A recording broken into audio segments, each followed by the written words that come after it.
Nous sommes dans une situation bizarre où, contrairement à ce que je lis tous les matins sur la puissance extraordinaire de l'État islamique, je ne suis pas convaincu. Je crois que l'État islamique est beaucoup plus faible qu'il n'y paraît. Il ne reçoit pas les milliers de volontaires qu'il recevait au cours des premières années. Il a perdu un tiers du territoire qu'il contrôlait en Irak et en Syrie. Alors pourquoi est-ce qu'il n'est pas combattu s'il est faible et fragile? Parce qu'il n'y a aucun accord sur deux points. Premièrement, il n'y a pas un accord à qui livrer le territoire aujourd'hui contrôlé par l'État islamique. Regardez ce qui se passe aujourd'hui à Raqqa. Les Kurdes sont en train d'avancer, soutenus par les Américains, par l'aviation américaine. Ils sont à 40 km de la ville de Raqqa par le nord. Les forces gouvernementales et les milices proches de Bachar ou liées à Bachar, avec l'appui de l'aviation russe, sont en train d'avancer de l'ouest et ils sont à 30 km de la ville de Raqqa. Alors qui prendra la ville?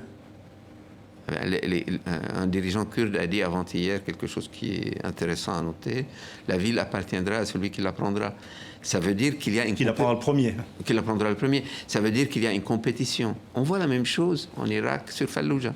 Qu'est-ce qui arrive aujourd'hui à Falloujah? Ce qui arrive à Falloujah, c'est pour cela d'ailleurs le Premier ministre hier a dû changer le commandant en chef de la guerre de Falloujah.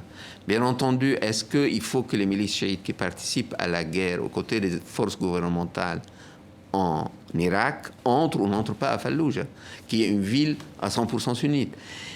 Donc il y a un désaccord sur la gestion du territoire aujourd'hui contrôlé par l'État islamique qui donne de l'oxygène à l'État islamique. Mais il y a une autre chose qui est le manque de confiance aujourd'hui entre les dirigeants des grandes puissances. Il n'y a pas de confiance. Entre qui? Entre Russes et Américains? Entre Russes et Américains, entre Russes et Allemands sur l'affaire de l'Ukraine, entre... bon,